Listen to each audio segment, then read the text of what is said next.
I came home expecting silence and comfort after loss, but instead, I found my belongings thrown into the yard like garbage, and my place in my own home reduced to a corner no one wanted. In that moment, grief turned into something sharper, the realization that love had been mistaken for permission and kindness mistaken for weakness. I stood there, staring at the life I had built being erased piece by piece, and understood that if I did nothing, I would disappear with it. That was the day everything broke, and the day I decided I would never be invisible again. Before we dive into today's story, take a moment to share where you're watching from. We love seeing how our stories bring people together from every corner of the world. Your thoughts and comments are what make this community so special, and we're truly grateful to have you here. If you haven't already, don't forget to hit that subscribe button and turn on notifications so you never miss a new story filled with drama, resilience, and unexpected twists. Now, settle in, get comfortable, and maybe grab your favorite drink because this is a tale you won't want to miss. Let's get started. My name is Margaret Whitaker, and I am 68 years old. I live in Savannah, Georgia, in a white colonial house with tall columns and a porch that wraps around like open arms. I bought this home 35 years ago after saving every extra dollar from my job as a public school facilities manager. It was not glamorous work. I unlocked buildings before sunrise, supervised repairs, cleaned when staff called in sick, and walked miles of corridors long after students had gone home. But the house was proof that endurance could become something solid.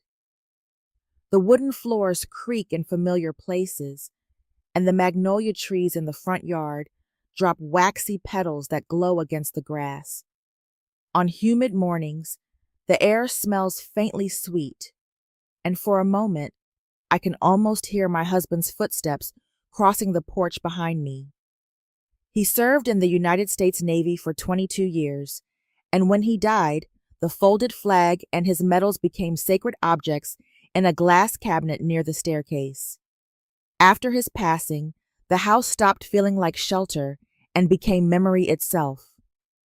Every wall holds laughter, arguments, birthdays, and quiet evenings when grief sat beside me like an unwanted guest. I raised 3 children here after becoming a widow, learning that strength is not loud. Strength is paying bills on time, packing lunches before dawn, and sitting at the kitchen table long after midnight, making sure the numbers still work. My only son, Daniel, grew up determined to protect me from the hardships he saw. He now works as a logistics manager, leaving before daylight and returning long after dark, his shoulders tight with responsibility. 3 years ago, when Daniel married Chloe, I told them they should live here and save their money. Young couples deserve a start that is not buried under debt. I moved into the downstairs bedroom to give them privacy and told myself the house would feel fuller again. Chloe arrived polished and bright, full of ideas about color palettes and modern lighting. She complimented the crown molding, admired the antique furniture, and talked about refreshing the rooms. I interpreted her enthusiasm as love for the home, and I welcomed it. In those early months, we shared meals, and the house seemed to breathe again. I imagined grandchildren learning to walk across these floors, their laughter echoing through rooms that had known too much silence. I believed multi-generational living would bring warmth, continuity, and purpose to my later years. Still, small changes began to appear. A chair from my mother's dining set moved into storage. Curtains I had sewn decades ago disappeared. Boxes were stacked in corners with labels I had not written. When I asked, Chloe would smile and say she was organizing. I told myself compromise was part of family harmony. After all, homes evolve just as families do. I built my life on a simple belief. If you sacrifice for family, love will return the favor. I thought I had done everything right. I thought stability, once earned, could not be shaken. But houses remember more than we do. They hold the imprint of every step and every silence. and sometimes they witness fractures forming long before the people inside are ready to see them. If you're still watching and feel the weight of what just happened, comment one below so I know you're here. What comes next will reveal whether silence can protect dignity or destroy it. The drive back to Savannah from North Carolina felt longer than any journey I could remember. For 3 weeks, I had slept in a vinyl chair beside my sister Evelyn's hospice bed, waking to the rhythm of machines and the slow fading of the only person who shared my childhood memories. When she finally slipped away, the world grew unbearably quiet. I packed my suitcase in silence, signed papers I barely saw, and began the long drive home with the strange hollowness that follows grief. I imagined the comfort waiting for me, my worn armchair by the window, the faint scent of lemon polish on the wood floors, perhaps Daniel asking gently how I was holding up. Grief makes you long for ordinary things. As I turned into the driveway, something felt wrong before I understood why. Shapes dotted the lawn in uneven clusters, breaking the clean lines I had always kept. At first I thought a storm had blown debris across the yard, but as I stepped out of the car and walked closer, the shapes sharpened into recognition. My winter coats lay folded over a plastic bin. A cardboard box had split open, spilling old photo albums across the damp grass. One album lay open, rain-speckled pages clinging together. My husband's naval display case leaned sideways against the hydrangea bush, the glass fogged with moisture. Quilts stitched by my mother rested in a heap, their careful seams darkened by wet soil. The air smelled of wet earth and something metallic like a storm lingering in the ground. I stood motionless, trying to reconcile the scene before me with the orderly home I had left weeks earlier. The front window stood open. Through it, I could see a pale gray sectional sofa where my mother's carved oak set had once stood. The brass lamp from my husband's study was gone. Even the lace curtains had been replaced with stark white blinds that flattened the room into something unfamiliar and cold. The front door opened, and Chloe stepped out, her posture composed, her hair perfectly arranged. She smiled with polite brightness, as though greeting a neighbor rather than the owner of the house. She said they had taken the opportunity to declutter and modernize while I was away, explaining that the old items had been taking up unnecessary space. Her voice carried the calm assurance of someone describing a sensible improvement. For a moment, I heard the words without understanding them. My mind felt suspended between exhaustion and disbelief. Then she mentioned the baby. She spoke as if it were already part of the household, as if I had been informed and had celebrated the news weeks ago. I felt the impact in my chest before the meaning settled.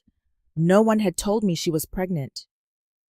Grief collided with something sharper: exclusion. She guided me toward the back of the house, speaking in the same even tone. The laundry room door opened to reveal a narrow space recently cleared. A folding bed stood against the wall. Exposed pipes traced the ceiling. The air held the faint smell of detergent mixed with mildew. She explained the arrangement as practical and temporary. Stress, she added, must be avoided during pregnancy. I stood in the doorway, taking in the thin mattress, the dim light from a small window facing the alley, the absence of warmth or dignity. Daniel was not home. There had been no call, no discussion, no preparation. In that moment, I understood something without anyone saying it. I was no longer being consulted. I was being accommodated. I set my suitcase beside the folding bed and listened to the distant hum of traffic beyond the alley. The house I had built still stood around me, yet it no longer felt like refuge. It felt like a place where decisions had been made without me, and where my presence had been quietly rearranged. Grief still weighed heavily in my chest, but beneath it something steadier began to form. The first awareness that the life I thought I understood had shifted in ways I could not ignore. If you can sense the tension building, comment 2 below and stay with me. The next chapter is where small signs begin to expose a much deeper betrayal. Sleep did not come easily that first night in the laundry room. The air carried a damp chemical smell from years of detergent and trapped humidity, and the exposed pipes ticked and shuddered whenever someone upstairs used water. Each metallic sound reminded me that I was no longer resting in my own bedroom, but in a space designed for appliances, not people. I lay on the thin mattress listening to the unfamiliar noises and feeling the heaviness of the day settle into my bones. Sometime after midnight, I gave up on sleep and began unpacking the few items I had managed to salvage from the lawn. The edges of my photo albums were swollen from moisture, the pages sticking together as if reluctant to reopen the past. Dirt streaked the frame that held Daniel's kindergarten portrait, and the quilt my mother had stitched decades earlier carried the faint smell of wet soil. Handling each object felt like touching a memory that had been dragged through mud. While searching for dry clothes, I realized my financial folder was missing from my suitcase. I kept copies of bank statements and insurance documents there, habits formed during years of managing a household alone. A flicker of unease prompted me to open my banking application on my phone. At first, the numbers did not make sense. Then I saw the withdrawals. Over the past 6 months, more than $32,000 had been removed from my retirement account.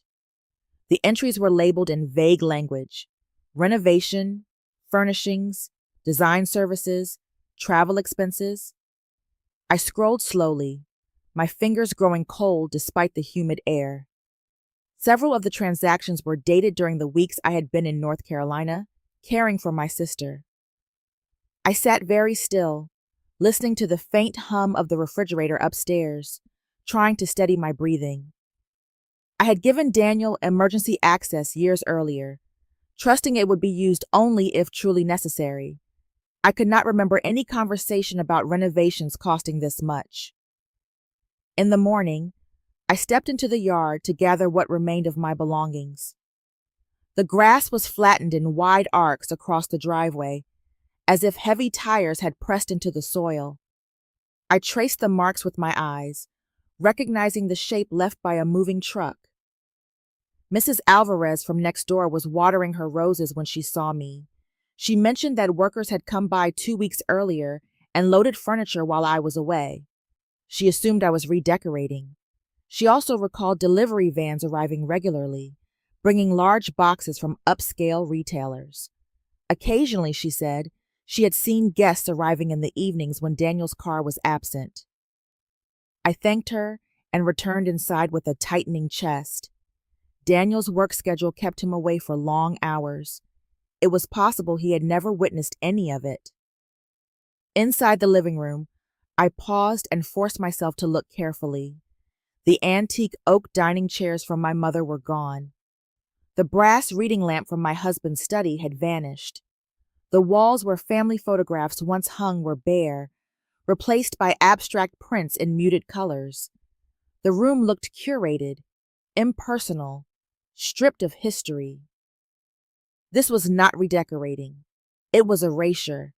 I began taking photographs of each room, documenting the missing pieces and the altered spaces. When I stepped outside toward the garage, another absence caught my attention. The security camera that had been mounted above the side door for years was gone. Daniel had installed those cameras after a break-in down the street 5 years earlier. The mounting bracket remained, but the wiring had been cut cleanly, not weathered or broken. I stood there longer than necessary, studying the exposed wires. The removal had been deliberate. Back in the laundry room, I sat on the narrow bed and reviewed the images on my phone alongside the bank records. A pattern was emerging. Changes made during my absence, safeguards removed, money withdrawn under vague descriptions. This was no longer about decorating preferences or generational differences. It suggested concealment, control, and decisions made without accountability. Grief still lingered in my chest, but beneath it, something steadier was taking shape. I closed my eyes and listened to the distant traffic beyond the alley, understanding that before I spoke to anyone, I needed facts, clarity, and the strength to face whatever truth those facts revealed. If this moment made your heart tighten, comment 3 below to let me know you're still with me. What she discovers next will change everything she thought she understood. I left the house before sunrise the next morning, moving quietly so the floorboards would not announce my departure. The Savannah air was thick with humidity, the kind that settles on your skin like a damp cloth, and the streets were nearly empty except for delivery trucks and the occasional jogger. I needed distance to think clearly. The laundry room's narrow walls had pressed in on my thoughts all night, and I knew that if I stayed, I would either break down or say something I was not yet ready to say. I drove to the office of the attorney who had handled my husband's estate years earlier. The brick building sat beneath a row of live oaks draped with Spanish moss, unchanged by time. Walking inside felt like stepping into a place where order still existed. The receptionist recognized me immediately and offered a quiet nod before guiding me to the conference room. When Mr. Halverson entered, he did not rush me. I laid the bank statements on the table, then the photographs of the lawn, the empty walls, the missing furniture. I explained the timeline as evenly as I could, though my voice tightened when I described returning from my sister's death to find my belongings outside in the rain. He listened without interrupting, his fingers steepled beneath his chin. When I finished, he opened a file drawer and retrieved a copy of my property deed. The house, he confirmed, remained fully in my name.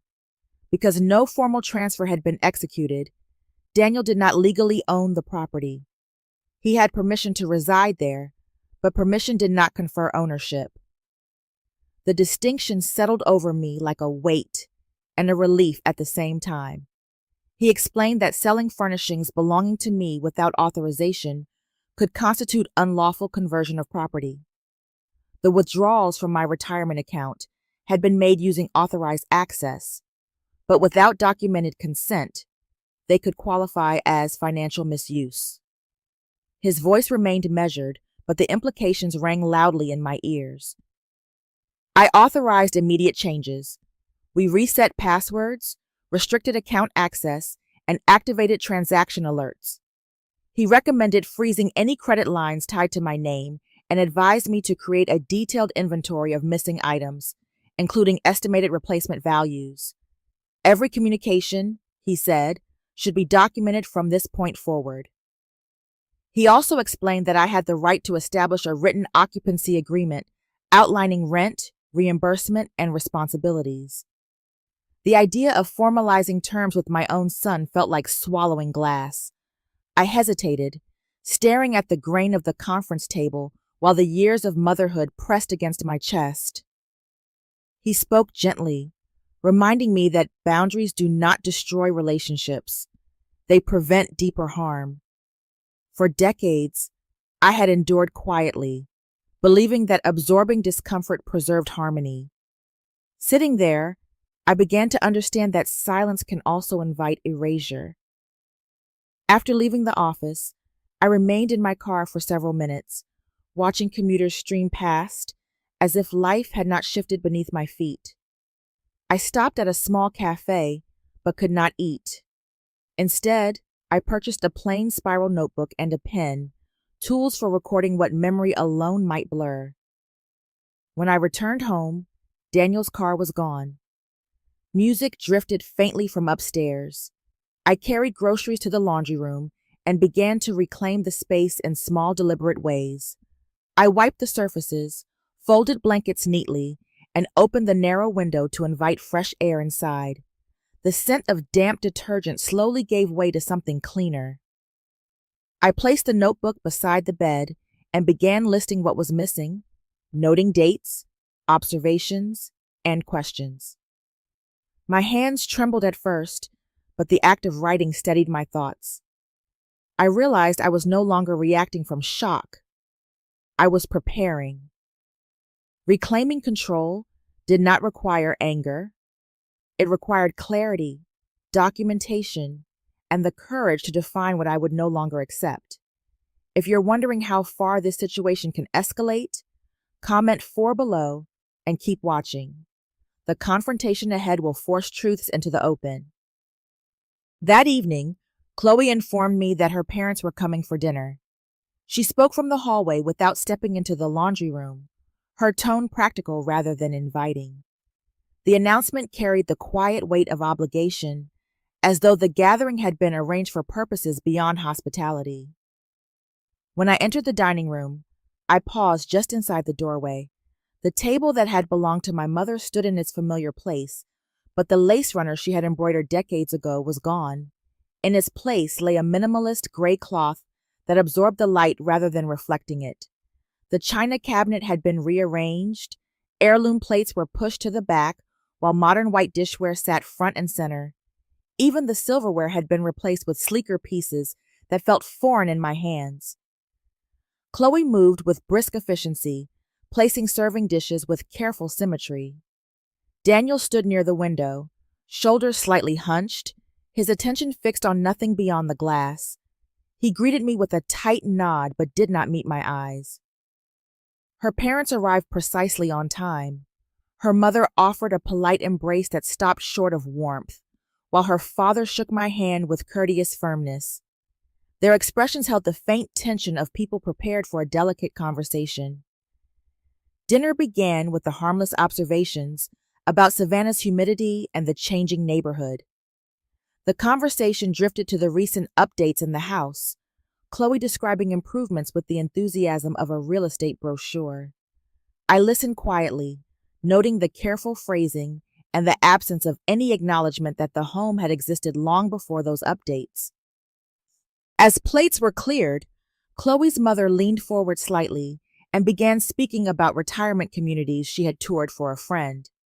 She described landscaped walking paths, art classes, and social gatherings designed to foster companionship among residents.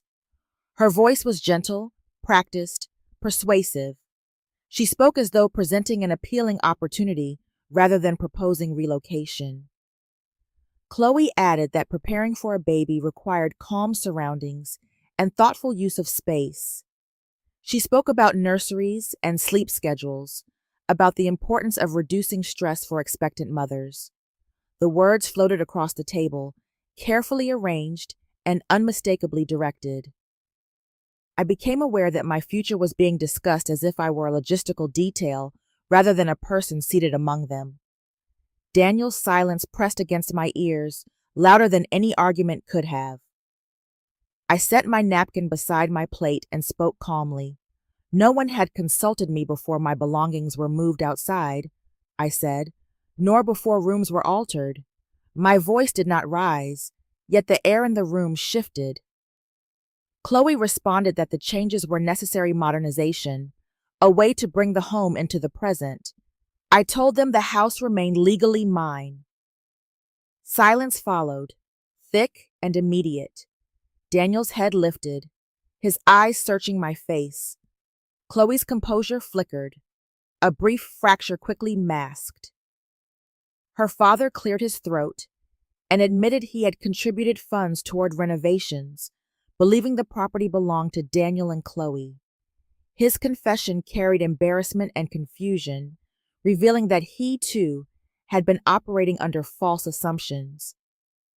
I described the missing funds and the sale of furniture, not with accusation, but with careful precision. Chloe insisted the expenditures improved the home's value. I spoke of the dining set carved by craftsmen long gone, of chairs that had supported generations of family dinners, of objects whose worth could not be measured by current trends. Daniel's expression shifted from confusion to dawning comprehension. Chloe attempted to frame the discussion as misunderstanding, reminding everyone that pregnancy brought heightened sensitivity. The suggestion hung in the air like a shield. I answered only that decisions about my home and finances required my consent. No one responded. The room settled into an uneasy stillness where alliances felt uncertain, and truths, once spoken, could not be gathered back. I had not raised my voice, yet something had changed. Authority, long assumed elsewhere, had quietly returned to where it had always belonged. After Chloe's parents left, the house settled into a silence so complete it felt unnatural. The dining room lights cast pale reflections across the polished surface of the table, and the faint hum of the refrigerator drifted in from the kitchen. No one moved for several moments. The air seemed to hold what had been said, as if the walls themselves were absorbing the truth.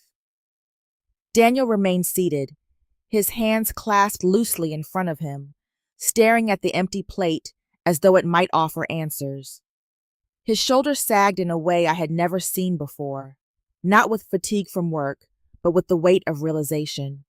Chloe began pacing near the sideboard, her steps sharp against the hardwood floor, the careful composure she had maintained all evening slipping away. Her frustration turned toward Daniel. She demanded to know why he had never clarified the ownership of the house. Her voice carried disbelief more than anger, as if the foundation beneath her expectations had suddenly dissolved. Daniel responded quietly that he never imagined the distinction would matter. He had believed there would always be time to handle paperwork later. I watched them without interrupting, understanding that this was the first moment my son was confronting the consequences of his avoidance. Chloe insisted she had planned renovations and their future around the belief that the home belonged to them. Her words revealed how deeply her sense of stability depended on that assumption. Listening to her, I felt a quiet sorrow, not only for what had been done, but for the fragile structure upon which their marriage appeared to rest. Daniel turned to me then, his face pale, his eyes searching. He asked what I wanted to happen now. The question carried fear, but also a small thread of hope. I did not answer immediately. I felt the full weight of defining boundaries with my own child, of transforming what had once been family understanding into formal structure. For decades, I had solved problems quietly, absorbing discomfort to preserve harmony. But silence had brought us here. I told them the living arrangement would need to become formal. There must be written occupancy terms, financial accountability, and recognition of my authority as homeowner. My voice remained steady, though my chest tightened with each word. Chloe stared at me as if I had spoken in another language. She said such requirements sounded like punishment rather than family cooperation. I answered that boundaries exist to prevent harm, not to create it. Daniel's gaze moved between us, revealing the strain of divided loyalty. He spoke of wanting peace, of wanting to protect his family. I saw clearly that his desire to avoid conflict had allowed it to grow unseen. I outlined what needed to happen: a reimbursement plan for the withdrawn funds, accountability for the sold furnishings, a written agreement defining responsibilities, and the shared decision-making moving forward. The structure felt clinical, yet necessary. Chloe reminded us that stress could endanger her pregnancy. The appeal to guilt hovered in the room, familiar and powerful. I felt its pull, but I did not retreat. Respect and transparency, I said, are essential for any household to function. Daniel's composure faltered. He admitted he had failed to ask questions, had allowed decisions to unfold without oversight, and had assumed everything would resolve itself. His voice cracked under the weight of recognition. I felt compassion for the boy he had once been, and disappointment in the man who had avoided difficult truths. Both emotions lived side by side.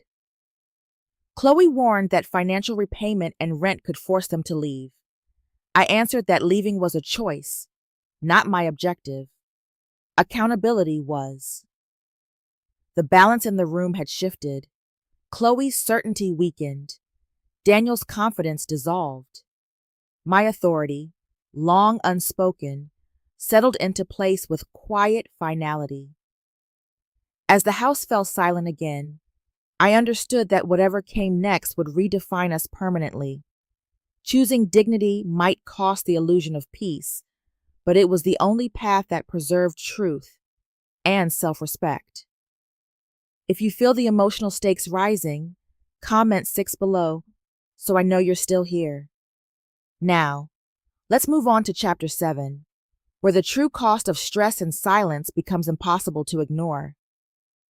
In the days that followed the dinner, the house grew quieter than I had ever known it. Conversations were reduced to practical exchanges, voices measured and careful, as if every word might disturb an invisible balance. I continued sleeping in the laundry room, where the air remained heavy and the narrow walls seemed to press closer each night. The folding bed creaked whenever I turned, reminding me that I occupied a space never meant for rest. Daniel began leaving earlier in the mornings and returning later in the evenings, his absence stretching into the hours when conversation might once have occurred. Chloe moved through the house with deliberate detachment, her footsteps quick, her attention directed elsewhere whenever our paths crossed. The rhythms of daily life continued, yet the sense of belonging that had once filled the rooms had quietly drained away. I tried to maintain routine. I brewed tea in the mornings, folded the laundry left in baskets near the machines, and stepped outside to water the plants along the walkway. These small acts gave structure to the hours, but they no longer anchored me. Even the garden, once a place of calm, felt unfamiliar. A tightness had begun to settle in my chest, subtle at first, like the lingering ache after carrying something heavy. I told myself it was grief, exhaustion, the residue of sleepless nights. But the pressure returned each afternoon, accompanied by a shallow breath that never seemed quite enough. One morning, I stood at the small window in the laundry room, watching a thin line of sunlight creep along the alley pavement. Without warning, a crushing pressure seized my chest, sharp and absolute. The room tilted. Sound receded as though someone had closed a distant door. I reached for the edge of the washing machine, my fingers slipping against the cool metal. Air would not fill my lungs. I tried to call out, but the sound that left my throat was no more than a whisper. The light fractured into dim fragments, and then the floor rose toward me. Time dissolved into broken moments. I became aware of movement, voices layered and indistinct, the sensation of hands lifting my shoulders. Later, I learned that Mrs. Alvarez, passing by, noticed the side door ajar and heard a faint noise inside. She entered, found me on the floor, and called for help. Flashing lights pierced the dimness as I drifted in and out of awareness. The pressure of an oxygen mask pressed against my face, and the sharp scent of antiseptic filled my lungs. I tried to speak, but the effort dissolved into breath. When I opened my eyes fully, I was in a hospital room beneath fluorescent lights that hummed softly overhead. Machines blinked beside the bed, each steady tone a reminder of fragility. A nurse explained I had suffered a mild heart attack brought on by acute stress. Her voice was calm, practiced, as though she spoke these words every day. She told me I was fortunate. Minutes more without assistance might have changed everything. I asked if Daniel had been notified. She said messages had been sent. Hours passed. The monitors continued their measured rhythm. The door remained closed. When my daughters arrived from Florida and Colorado, their presence filled the room with urgency and warmth. They moved quickly, their hands warm around mine, their voices tight with relief. In their faces I saw fear, love, and the fierce protectiveness of children who understood how close they had come to loss. Lying there, beneath the steady pulse of hospital machinery, I understood that endurance alone had carried me only this far. Survival would require something more, not silence, not sacrifice, but change. The hospital room was quiet, in a way that felt almost protective. Soft footsteps passed occasionally in the hallway, and the steady rhythm of the monitor beside my bed created a sense of order my life had lacked in recent weeks. My body felt fragile, as though even small movements required negotiation, yet my thoughts were clearer than they had been in months.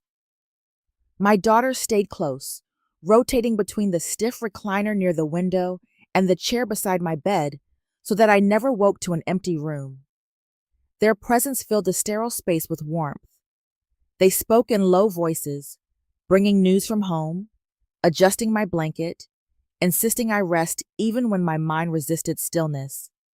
In their quiet vigilance, I felt a safety I had not realized I was missing. I could not ignore the contrast between their immediate arrival and Daniel's continued absence. The awareness lingered beneath the surface of every conversation, an ache deeper than the pain in my chest. The cardiologist spoke gently but firmly. Recovery required reducing stress, changing routines, and avoiding environments that triggered emotional strain. Returning to the laundry room, he said, would undermine healing. My daughters did not argue when he recommended I stay in the small condominium I owned across town once I was discharged. For the first time, the idea of living elsewhere did not feel like defeat. It felt like oxygen. 2 days later, as the morning light filtered through the blinds, my eldest daughter received a phone call that altered the calm we had begun to build. Chloe's mother was requesting a private meeting. Her voice, my daughter said, sounded strained and urgent. I hesitated. The thought of reopening conflict felt exhausting, but my daughters insisted they would accompany me. They believed whatever she needed to say should be heard in a place where I felt supported. We met at a quiet cafe late the following morning, away from the neighborhood and its watchful familiarity. Chloe's mother arrived early. She looked diminished, the composure I remembered replaced by visible fatigue. Her hands trembled slightly as she wrapped them around a cup of coffee she did not drink. She began without preamble. She could no longer defend her daughter's behavior.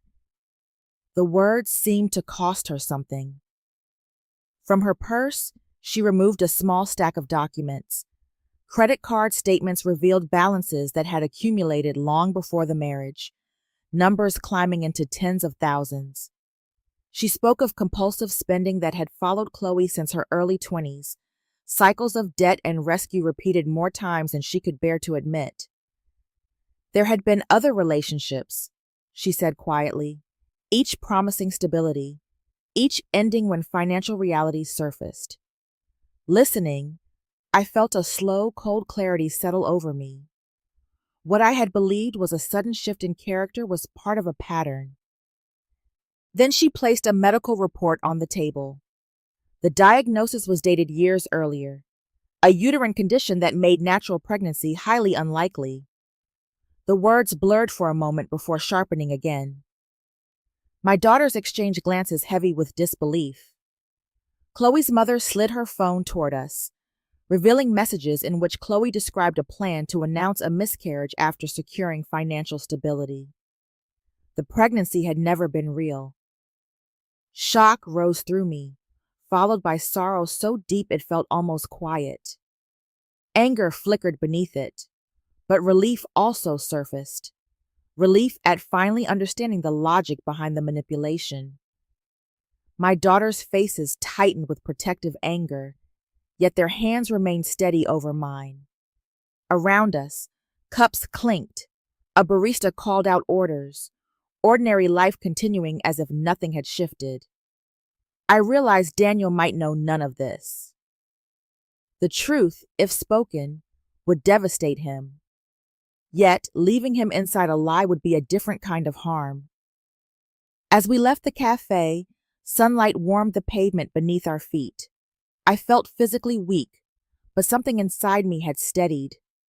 The situation before us was no longer confusion or misunderstanding. It was calculated deception. And truth, however painful, would have to be brought into the open. If you're shocked by what has just been revealed, comment 8 below and stay with me. We are heading into the final chapters, where truth brings both devastation and the chance to rebuild. Chapter 9. The morning after the meeting at the cafe, I sat at the small kitchen table in my condominium, watching light gather across the tiled floor. The quiet there felt different from the silence in the house on Willow Bend. This quiet did not carry tension. It allowed breathing. My daughters moved gently around me, giving space without leaving me alone. They knew what I had decided to do. Neither tried to influence me. The truth, once uncovered, demanded its own path. I called Daniel and asked him to come by. I told him it was important. He arrived an hour later, shoulders tight, exhaustion etched into his face. Chloe came with him, her posture rigid, her expression guarded. In the neutral space of the condominium, stripped of familiar surroundings, they seemed uncertain where to stand. We sat in the modest living room. My daughters remained nearby, silent but present. Daniel looked at me with apprehension, sensing the gravity in the air. I began calmly, explaining that information had come to me that he needed to see. I placed the financial statements on the table. The numbers spoke plainly. Balances accumulated long before the marriage, debts that had not been disclosed. Daniel frowned, confusion knitting his brow. Chloe dismissed the papers with a quick shake of her head, insisting that past finances were irrelevant and already managed.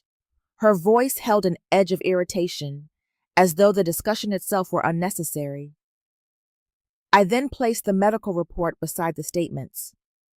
Daniel stared at the page, reading slowly. His eyes lifted to Chloe, searching for reassurance. She said the document was outdated, something resolved years ago. The words sounded rehearsed. I slid my phone across the table and opened the message thread. The room fell into stunned silence as Daniel read. His hands trembled slightly. The messages described a plan to announce a miscarriage after securing stability. They left no room for interpretation. Chloe's composure fractured. She moved from denial to pleading, her voice unsteady. Daniel asked her quietly to tell him the truth. For several seconds she said nothing.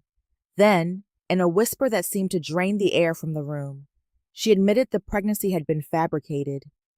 The admission landed with devastating finality. Daniel's face emptied of color. He pressed his hands against his temples, struggling to steady himself. Betrayal, grief, and disbelief crossed his features in rapid succession. He spoke of the choices he had made believing he was building a family, of the ways he had defended decisions that now felt hollow. Chloe tried to explain her desperation, the weight of debt, the fear of instability. Her words tumbled over one another, searching for justification. Daniel leaned back, as if distance alone might protect him from what he had heard. I told them quietly that deception cannot sustain a marriage or a family. Truth may wound, but lies destroy. Chloe stood abruptly and left without another word. The door closed behind her with a final, echoing sound. Daniel bent forward, overwhelmed. I moved beside him and placed my hand on his shoulder. Despite everything, he was still my son. His grief filled the room, raw and unguarded. My daughters remained nearby, silent witnesses to a moment none of us would forget. Illusions had collapsed. Pain stood where they once lived. Yet, in that painful clarity, the first fragile space for healing began. Several months have passed since the day truth forced its way into our lives, and the house on Willow Bend no longer feels like a place of quiet tension. When I returned, I opened every window and let the stale air drift out into the Georgia heat. I painted the walls a soft cream that catches the morning light, replaced harsh fixtures with warm lamps, and brought living plants into every room. The spaces feel open again, as if the house itself can breathe. The garden was the first place I restored. New soil, trimmed hedges, and late blooming flowers now line the walkway. Working with my hands in the dirt steadied something inside me. Growth, I have learned, begins in silence and patience. Daniel moved into a small apartment near his office. He comes on Sundays, sometimes with tools in hand, sometimes with nothing more than time to share a meal. Our conversations are quieter now, stripped of assumptions and filled instead with honesty. Trust does not return all at once, but it grows in small, steady increments. My daughters call each evening. Their voices carry warmth across state lines, a reminder that distance does not weaken connection when love is intentional. Last month, I met with an attorney to create a living trust and finalize my estate plans. Clarity, I realized, is a form of protection. It ensures that what I built through years of work will never again become a source of confusion or conflict. A neighbor stopped by recently and remarked that the house feels peaceful again. I smiled, recognizing she was right. The tension that once lingered in corners and hallways has dissolved. In the evenings, I sit in the garden and listen to the quiet. I grieve what was lost, illusions, trust, the belief that love alone prevents harm. Yet I honor what was gained, clarity, strength, and the certainty that dignity must be defended. Forgiveness did not erase memory, but it allowed forward movement. Love remains, reshaped by truth. And in this peace, I have finally come home to myself. In the end, life has a quiet way of revealing what truly matters. Comfort built on silence will eventually crack, and peace that depends on pretending cannot endure. When dignity is compromised, the soul begins to shrink. When boundaries are honored, something within begins to heal. Strength is not found in winning battles over others, but in reclaiming self-respect, choosing truth over illusion, and allowing honesty to reshape what remains. Loss may clear away what once felt permanent, yet it also makes space for clarity, resilience, and deeper connection. Forgiveness does not erase the past, but it loosens its grip, allowing the heart to move forward with wisdom instead of bitterness. If this story resonated with you, perhaps it is because you too have faced moments that demanded courage and self-worth. Thank you for listening. Share your thoughts below and follow for more stories that honor resilience, dignity, and the quiet strength within us all.